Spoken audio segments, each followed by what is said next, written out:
All right, all right, all right. Welcome back to the Misfit Nation. If you're a veteran and you're struggling or feel like you're leading a path towards that darkness, stop and think about those who are around you. Think about how they truly value you, how they will miss you. You are not alone. You need to talk to someone. Someone will listen to you. If you feel like you'll be a burden or an embarrassment to someone that's in your inner circle or your family, call the anonymous hotline at 1-800-273-8255 and take option one. They will not leave you hanging. They will take care of you. Do not make a permanent solution to a temporary problem. If you're a new listener, thanks for joining the Misfit Nation. Please subscribe to our show on your favorite podcast apps. This includes the Military Broadcast Radio app. On that app, you can find a bunch of other shows by my brothers and sisters, veterans who have shows on the Military Broadcast app. Some might fit your niche a little more than ours. I invite you to go check them out. Don't forget to subscribe to our YouTube channel at _MisFitNation. That's _MisFitNation. This will keep you up to date with our latest news, episodes, and of course, stories of our guests. Speaking of which, our next guest believes life should be an amazing adventure. He's a serial traveler, adventure seeker, and published author of Passport Forward, moving from regrets and routine to freedom, passion, and adventure. He has been to 83 countries, 6 continents, and all the 50 United States. He made it to the top 20 on America's Got Talent. He has lived as a monk at a Zen center for 16 months, studying mindfulness and meditation. He enjoys being nice to people and making them laugh. He inspires people to live a life of passion with no regrets. So without further ado, let's welcome Lex Latkovski to the Misfit Nation. Welcome, Lex. Hey, thanks, Rich. I appreciate that. That sounded pretty good. I'm glad you wrote that for me. It sounds almost like you wrote it. I just changed some words. So Lex, thanks for taking some of your time to come on tonight. Would you, if you don't mind, tell us a little bit about your backstory, how you decided to unplug and go visit 83 countries on all the continents and all the 50 states? The main reason I like to travel is because I don't like to do the same thing over and over and over. And so with adventure traveling compared to just like going to, the beach in Florida for the weekend or something, nothing against that, but it's when you go travel and you kind of make it up day by day, there's so much new and there's so much unique every single day that I've never seen before. So I've always been a big fan of that. And then, going back to 6th grade and back when I was in Louisville, Kentucky, my family drove from Louisville to San Francisco and LA through South Dakota and all those states, and then back through Mexico and up through Texas and everything, Grand Canyon. And so that was kind of like the beginning of seeing what was out there besides my little bubble that I've been raised in. So it's kind of funny. My 2 brothers, I have 2 younger brothers, Dominic and Brennan, and they have also both been to all 50 states in America. So not just one dude in a family, but 3 dudes in the same family have been to all 50 states. So we obviously have some DNA that's messed up. Or it's right. Or it's right, yeah. That's pretty cool. It's a family affair. Did you do any of them together, or you all went separately? I think I've probably been with my brothers to 20 of those or so. They're professional entertainers, which you mentioned about the top 20 on America's Got Talent. That's how I got on there, because they're professional entertainers in the sports industry. And so I got to do a lot of traveling with them. But and then the whole thing about going to travel to 83 different countries was I didn't set out to do that. I just, I went to Vanderbilt in Spain. I went to Vanderbilt, which is right across the street from you, relatively. And I went there, and then I spent the semester at Vanderbilt in Spain and Madrid back in 1989. I loved it so much, I went back a year later and did a second semester there. And after each time I was there, my friends and I would travel around in like Portugal and Africa and Europe. So by the time I graduated in 1991, I'd already been to like 19 or 20 countries, which was crazy for a college student. So, wow, that's pretty good. Yeah. So what of those countries, 83 countries, a lot of countries. See, I'm sure you see some really good ones, some really not so good ones. Which one would be your top 3? My number one, and this is a football analogy, my number one is Laos, which is over between Vietnam, Cambodia, that area, Thailand. And the number 2, if Laos is at the goal line, the number 2 is at the 50-yard line. It's so far Laos just kicks butt. It's just such a cool country. The number two is probably India, because that's what my backdrop is behind me. That's the Himalayas. That mountain behind me, and the peak and the clouds is probably up around 20,000 feet. I just love the Himalayas. I love the mountains. And then number three, what was probably Indonesia. I spent 3 months in Indonesia on the islands. And then my fiance and I went to Colombia 2 years ago, right before COVID. You know, this is post cartel, post, you know, that whole world of narco traffico or whatever. And Colombia is like probably not my top 5 right now of all times. It's just, if you haven't been there yet, you should go check it out. It's, you know, now that it's open for business again. And you know, like of the 83, there's like 3 that I won't go back to ever. I don't know if I'm going to mention them here, but you know, it's like I had bad experiences and bad people, and I don't care to repeat it. So it's always good not to experience bad things twice. And once you get that bad taste in your mouth, it's good to be able to have that passport and fly out and give the deuces exactly. and say, see you later, as you're flying away. Peace out. And so you spent a lot of time in India. You loved the Himalayas.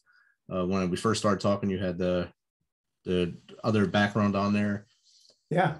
So you practice mindfulness, the Zen stuff. What can you tell us about how that changed you going into the Zen Center for 16 months and learning your mindfulness and meditation? All right. So just real quick, Zen is one of the portions of Buddhism. So there's, you know, the 5 major religions or so. Buddhism's one of them. And then if you drill down through Buddhism, there's one called Zen inside of Buddhism. And Zen is all around, it's more of a philosophy and a way of living, and the way to get your mind right. And it's all through the practice of seated meditation, walking meditation, and mindfulness. And so I went there just because, you know, I had a great childhood in Louisville, Kentucky, great family, but it was a very enmeshed family. And we were always asking questions and digging, and, you know, like just a busy family. And so when I went there and did my first 7-day silent retreat, I was just like, oh my God, this is what I was looking for. So I started doing more and more week-long retreats. And eventually I just said, okay, I'm going to go live there for a year. And the main reason I went there, and I didn't know it, was to reduce my suffering and reduce the suffering of others. And I can take care of reducing my suffering by, you know, through mindfulness and meditation and slowing down and not looking at my phone so much and going out in nature more often and not watching so much TV. But I can also reduce your suffering and other people's suffering by not adding any more to your full plate of things you're struggling with. So it's either just being nice to you, helping you, serving at the minimum. But what I try to do is not add anything else to you that you don't need or that's going to put you in a bad place. So I try to leave people either neutral or positive after I encounter them. I don't want to leave anybody worse off than they were. So that's not part of the Zen training, but that's part of what I got out of it. I learned, what was really cool, Rich, was that I didn't learn a whole lot of new stuff. What I unlearned was a bunch of stuff that I thought was real and I thought was important to my programming and well-being and conditioning and habitual, just like robot going through life. And I'm like, holy smokes, my dad gave me this stupid habit. My mom gave me this feeling of shame. And, I always did it this way, but there's a different way to do it. So I unlearned a whole lot of things that didn't suit me anymore. And by doing that, I got closer to my true self. So that's there. If you and I didn't have to worry about what other people thought all the time and what the conditioning and what society thought, and you just got to do what you wanted to do in a good way, it's so liberating. And a lot of people do what they think they have to do or what their mom and dad is talking to them in the back of their head, telling them you got to do this or you're a piece of junk. And it's like, by going away and getting quiet, you can realize that, there's nothing really, that voice has been dead for 50 years. It's like we're the only ones keeping it alive. And it's good you mentioned being quiet. In Afghanistan, the same Himalayas stretch up into Afghanistan there. And even in the chaos of war, while sitting on top of a mountain there, you can look out in the quietness at those Himalayas and find inner peace, even though you're in a chaotic world at that point. and know that any second someone's going to try to remove you from the earth. But you can look out there and see those mountains and say, wow, that's pretty awesome. That's pretty sweet back there. And I can live another day now. And there's something bigger than me. I think I'm important. And of course I want to wake up tomorrow and keep going. Right. But there's something larger than I am, whether it's, whether you believe in a higher power or what, but it's like, you look at those mountains and it's like, I'm just this little speck, right, but I'm still very important because I can still, have my impact in this small world that I live in. So definitely. And I believe you're also earlier said that people always worry about other people thinking, so they try to go through life doing what everyone expects of them or the status quo instead of living that life full of adventure. Why do you think, you've already said why they do it. Why do you think we can't change them into the opposite, to live that life of adventure instead of staying the status quo? A lot of it's fear-based. And unfortunately, it's hard to get someone to get out of the fear base. Basically, I've always thought, if I want to do something, what's the worst that's going to happen? So if you ask somebody, if someone comes to you, Rich, and says, hey, I want to go see Spain. And you're like, yeah, cool, go. And then they'll start giving you the reasons they can't do it. And it's like, listen, what's the worst that can happen? If you book a flight to go to Spain, what's the worst that can happen? Well, blah, blah, blah. It's okay. What else could happen? What else could happen? And you get them to realize what their fears are. And most of the time, those fears will never happen. Their fears are just of events and consequences that will never take place in real life. And so if you get people to realize that they're their own limiting factor, the fear and the obstacles that they put up, they sabotage themselves into doing anything. So I just always say, go for it.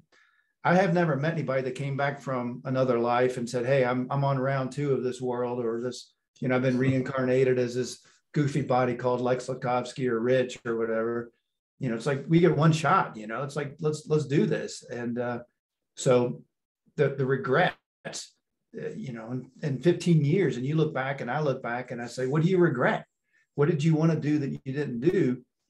It's like that feeling sucks. It's like, I always wanted to do this. It's like, well, why didn't you? Oh, I had all these, made up excuses. And, my boss was a jerk, and, my dog was sick. And, of course, sometimes those are legitimate, but there's a lot of BS excuses. And so, just go after it. You get one shot.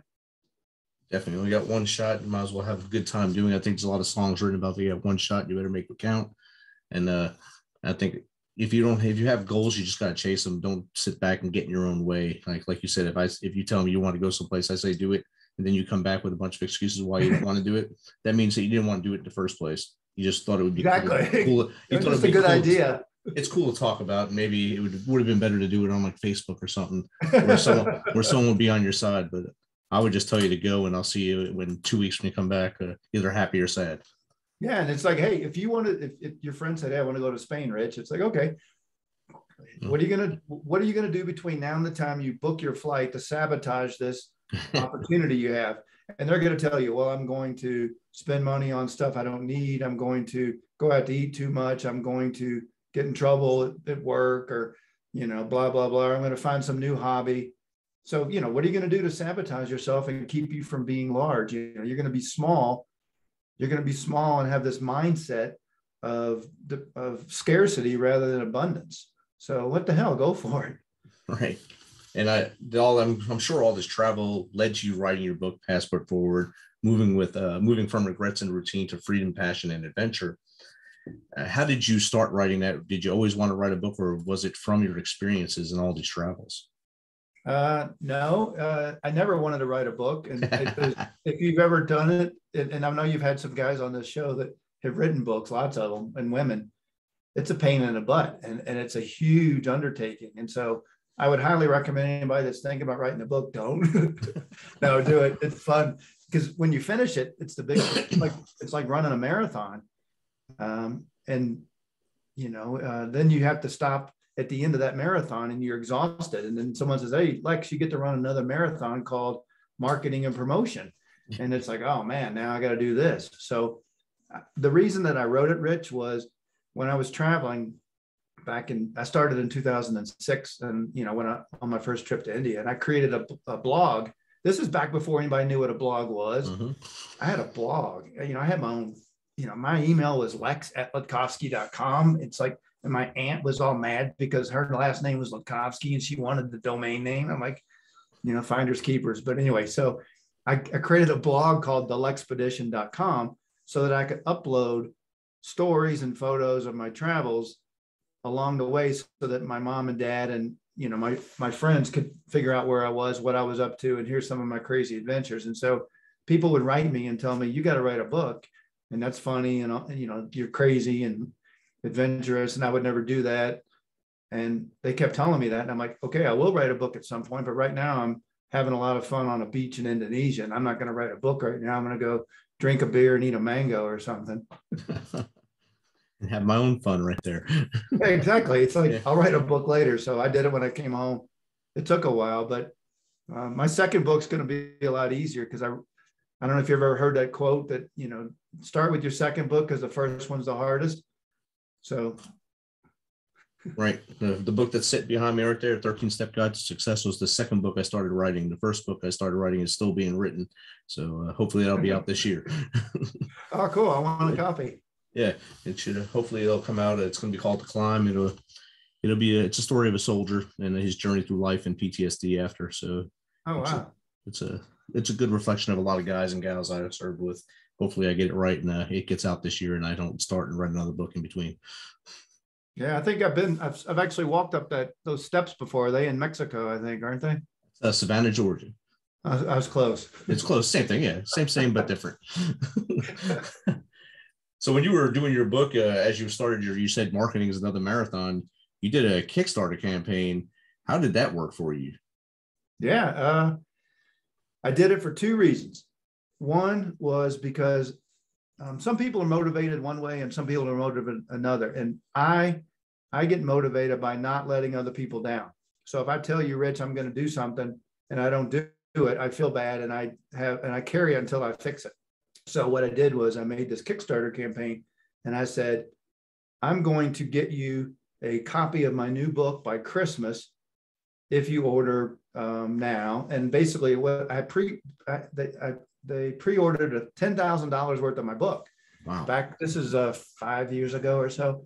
And so what I did was I had all this money coming in, which allowed me to print it and publish it and ship it and all this stuff.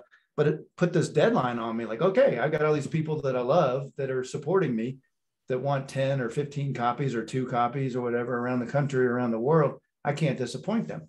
So I got two things out of it. I got $10,216 or whatever that amount is. And then the second thing was I had this built-in deadline that I knew that I needed to meet. And so what was crazy was Meg, my fiance, we finished it up. I finished it up. We shipped it. My aunt and uncle came over and helped me pack up, 300 books and ship them across the country. And then Meg and I got on a plane and we went, I think we either went to Nicaragua or Peru. I think we went to Peru to go see Machu Picchu.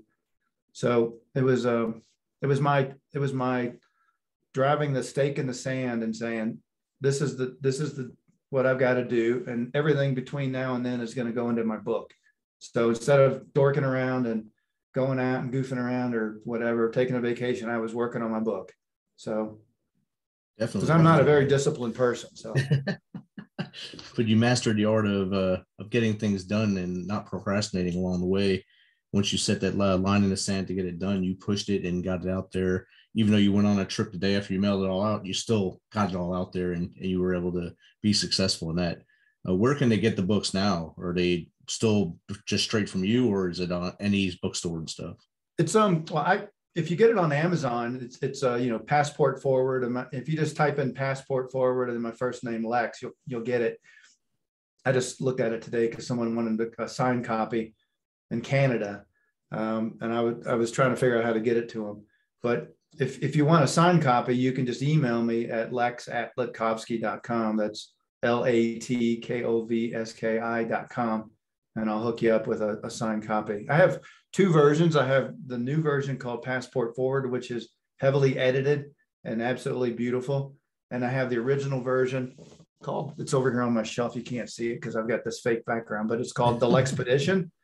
And it's much more raw. It's funnier and it's a little raunchy at times. It's not, it's by no stretch of the imagination dirty, but my editor wanted to make it more appealing for the broad audience. And so she, God love her, took out a lot of my funny stuff and was afraid that people weren't going to get the joke. And I'm like, if they don't get this joke, I hope she's not watching this, but if they don't get this joke, I don't want them reading my book. It's like, it was funny, but anyway, Passport Forward, still funny and very interesting. And it's all about my adventures and crazy stories. But more importantly, the insights that I got along the way about traveling independently mostly, and just going after life and saying, this is, everybody says carpe diem, but I got one chance and I'm doing it.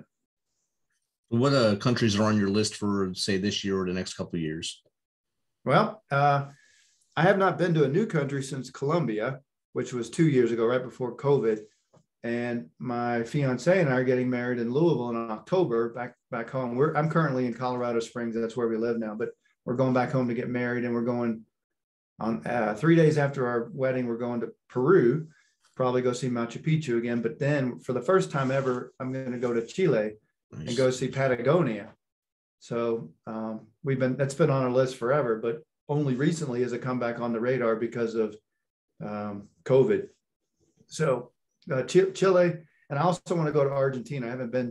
I've been to like 6 or 7 countries in South America, but South America, I haven't been down there enough. So, I mean, it'd be a good expedition right there. You go to Peru, Chile, and then Argentina. I'm not sure if you can hit all three on the same trip, but it'd be fun if you did. Yeah, actually Patagonia is shared part by Chile and part by Argentina. If you look at it on a map, and we're going to be way south down there. I wouldn't be too far from Antarctica, in the big picture, but it would. That's the 7th continent I have that I would need to get to say I've been to all 7. But I got to get down there before it melts. I don't know how long it's going to be down there. So it'll be there as long as we're alive. It's the next generation that might have to worry about that. It's not my problem. I can still throw this plastic out right now. I'm good. So Lex, we talked about mindfulness and meditation. And a lot of our audience are veterans that are dealing with PTSD or other issues. What are some tips to get them into meditation and how to get them going strong in it to help them through their day? Well, the first thing I would recommend is to turn off your phone or put your phone down and put it in another room and put it on airplane mode or something and go outside, go for a walk, just get out in nature, and turn off the TV, turn off your computer, just 15 minutes and get away from the grind and just see something from a different perspective and just listen to the birds and see the sky and smell whatever you smell. And do that for a change, because people have gotten really wired, and when you're wired, I think you get more wired. And so if you're wired and you're already got something going on with the PTSD or with some kind of anxiety, that can actually be a never-ending cycle. So get away from your phone, go take a break, and then everybody says meditation. I've tried meditation, it doesn't work. It's like, okay, we'll try it again, because there is no one way to meditate.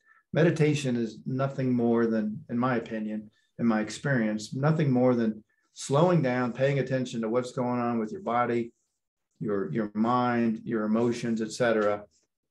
And so if you want to try it, just go sit down in a chair, keep your phone away and find a quiet place to do it. And just close your eyes and, take a deep breath, close your eyes and sit there for, a minute and just see what happens. And don't try to stop thinking, because it's impossible, because we're thinking creatures. Don't try to, have any particular objective other than just stop, sit down, shut up, don't itch, don't move, don't look around, just stop for a second and do that, even for a minute. And if you can go for 2 minutes or 5 minutes, it's great. We used to sit for 30 minutes at a time, 6 times a day at the Zen Center. And it's amazing what happens, after 30 minutes. The compassion and the patience and the appreciation and gratitude go through the roof. So, but a lot of people don't have 30 minutes to sit down, but try it. And then the other thing that works really well for me, and doesn't happen very often. I'm very fortunate. I've never had to be in a bunker with, people shooting at me or worrying about whether I was going to wake up the next day with my, in Afghanistan or whatever. I had that in Mongolia where I didn't know if I was going to wake up because of some jerk. But anyway, so if I'm caught up in my personal web of woe is me, things are tough, I'm not doing well, blah, blah, blah. The main thing that I found is to be nice, go out and do something nice to somebody. Pick up the phone, call somebody and be nice to them. Go serve, go volunteer, go do something nice for somebody. Pay, go through McDonald's. I mean, it's as simple as go through McDonald's and without even looking who's in the car behind you, say this, I'm paying $5 towards the person behind me or something. Just do something so that it's not this Lex show that Lex is the most important and my problems are the most important. It's like, no, you're in this with other people and be nice to people and go out and serve. And so anytime I have my head up my ass and I think that, I'm eating a crap sandwich or whatever, it's like, all right, stop, go, pick up the phone, call your aunt and uncle, call somebody and just say, hey, I haven't talked to you in a while. I mean, when people don't pick up the phone anymore, it's like texting or write a letter to somebody or call somebody and just say, hey, I was just thinking about you. I love you. And, but I don't want something. yeah, exactly. People are like, oh no, Rich wants something. It's like, no, I just want to tell you I love you. I just want to tell you I love you. And I haven't thought about you in a while. So, this whole age of instant gratification and instant messaging and everything has made it really hard for people to connect. And so, but everybody wants connection as far as I'm concerned. Even the people that are pushing people away and saying, I'm scared and I'm alone or whatever. It's like, there's people out there. Definitely. Lex, thanks again for taking some of your time to come on. Look forward to your next book coming out and of course, checking out Passport Forward here in the near future. How can someone get in contact with you to have you on their show or just to chat with you and get some of your thoughts? Actually, if you go to my website, thelexpedition.com, there's a page that talks about my speaking arrangements and my speaking gigs and my podcast, which of course yours will be on there when you get it done and send it to me. And it allows you to contact me, see what else I've done. Actually, I told you before we started recording this, I spoke in front of 300 people at Jeff Goins' Tribe Conference in Nashville a couple of years ago, right before COVID. And yeah, and in general, I will help anybody as long as they really want help and they're sincere. So if you reach out to me, Lex@Latkovski.com, I'll help you. Awesome. Thanks, Lex. Thanks for everything you've done. And thanks for sharing your journey with us. I can't wait to see your next countries you go to and your next book. Well, thank you, Rich. I appreciate it. And it's been a pleasure. And I look forward to reading your new book, your second book. Awesome. Thank you. I'll actually, after we get done here, I'll get your name and address and I'll send you a signed copy of my book. All right. Sweet. Thanks. All right. Thank you, Rich. All right. Have a good one.